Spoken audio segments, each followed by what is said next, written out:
पश्चिम बंगाल को जीतने के बाद और असम में हैट्रिक बनने के बाद जैसे भाजपा कार्यकर्ताओं और नेताओं के पांव जमीन पर नहीं है। और इधर तमिलनाडु के अंदर स्टालिन की पार्टी चुनाव हार गई और स्टालिन खुद भी चुनाव हार गए।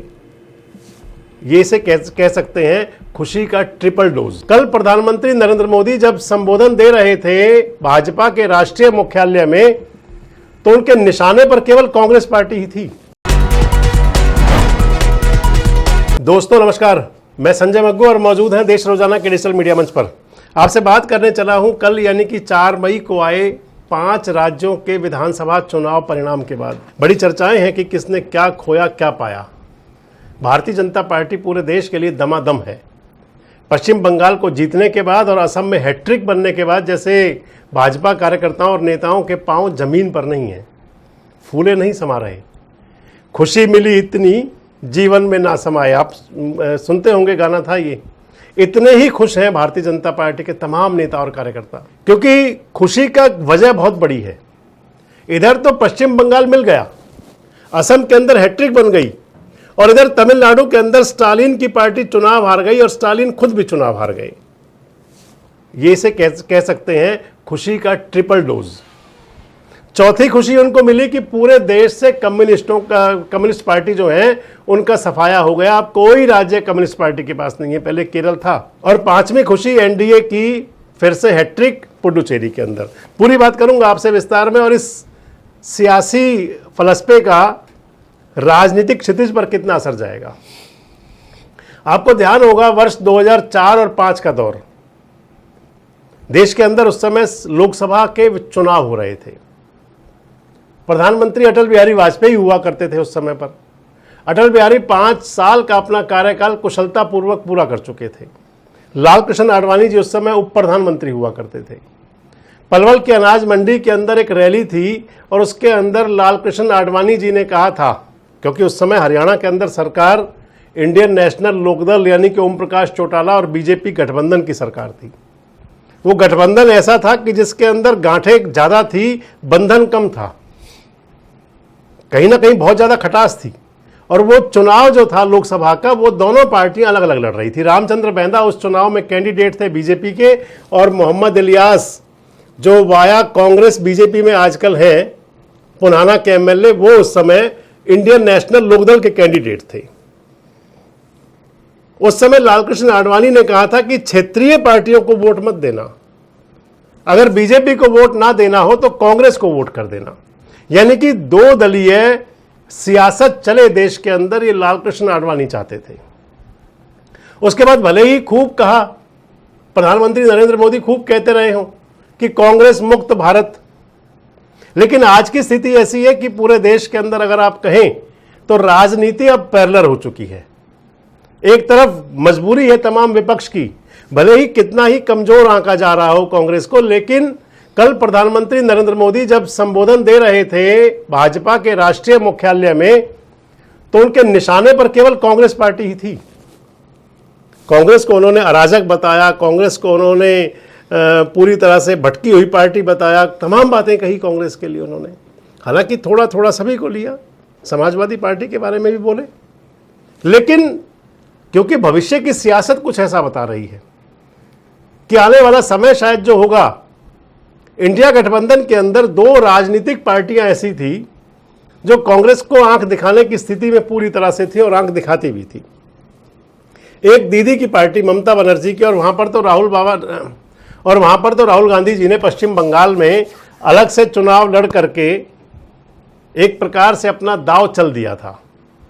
जितना डिफरेंस आया है बीजेपी और टीएमसी के अंदर, उससे थोड़ा सा ही वोट कम मिला है कांग्रेस को, थोड़ा सा ही वोट कम रहा है बस सिर्फ। भले ही राहुल गांधी कल कह रहे हो कि ममता बनर्जी की बात से वो सहमत हैं कि 100 सीट चोरी कर ली गई, लेकिन इसके बावजूद कहीं ये जरूर है कि राहुल गांधी ने चुनाव प्रचार के दौरान कई बार बड़े खुलेआम कहा था कि भारतीय जनता पार्टी को बढ़ाने में टीएमसी का योगदान है। अगर रास्ता खुल रहा है बंगाल में, पश्चिम बंगाल में बीजेपी का, तो वो रास्ता टीएमसी ने दिया उनको। ये आपने बहुत सुना होगा। और अगर आप वर्तमान परिस्थिति की बात आप कर लें तो ममता बनर्जी खुद भी चुनाव विधानसभा का हार गई और उनकी पार्टी भी हार गई। इधर स्टालिन खुद भी चुनाव हार गए और उनकी पार्टी भी हार गई। तमिलनाडु में कांग्रेस को नुकसान वाली स्थिति आज भी नहीं है, क्योंकि अगर कहीं डीएमके उनसे अलग भी होगी तो फिर अब थलापति उनकी पार्टी के साथ शामिल होने को तैयार है। अगली वीडियो आपसे बात करूंगा कि तमिलनाडु में सरकार का क्या सिस्टम बनेगा, कैसे सरकार बनेगी। इस लिहाज से देखें तो कांग्रेस पार्टी के लिए भले ये फिलहाल का तो कह सकते हैं कि कांग्रेस के लिए केवल असम को अगर छोड़ दे, असम में कांग्रेस को नुकसान हुआ। कांग्रेस के पास पहले 30 विधायक हुआ करते थे, अब 21 रह गए, 9 सीटों का नुकसान हुआ कांग्रेस पार्टी को। इसके अलावा कांग्रेस को पुडुचेरी के अंदर जो उनकी स्थिति पहले थी वही स्थिति आज है। बंगाल के अंदर कांग्रेस 0 पर थी, अब उनके 2 विधायक, कम से कम खाता तो खुला।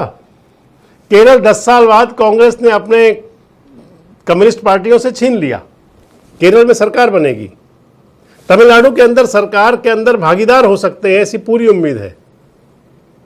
तो इन 5 राज्यों के अंदर एक तरफ अगर भारतीय जनता पार्टी का कहें कि बीजेपी दमादम है, तो कांग्रेस पार्टी को भी ठीक है कि पश्चिम बंगाल में उनका हालात क्या बनी, असम में क्या बना, लेकिन इसके बावजूद वो केरल लेकर के और तमिलनाडु में सरकार में शामिल होकर के कह सकते हैं देखिए हमने कुछ खोया नहीं, ज़्यादा एक राज्य बना ही लिया अपना।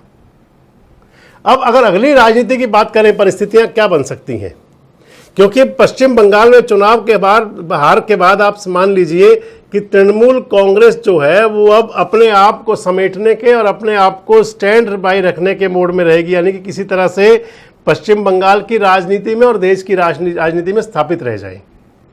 इसलिए हो सकता है कि वो आने वाले समय में जो राहुल गांधी या कांग्रेस के सामने जो आंख दिखाया करते थे वो कम हो जाएगा।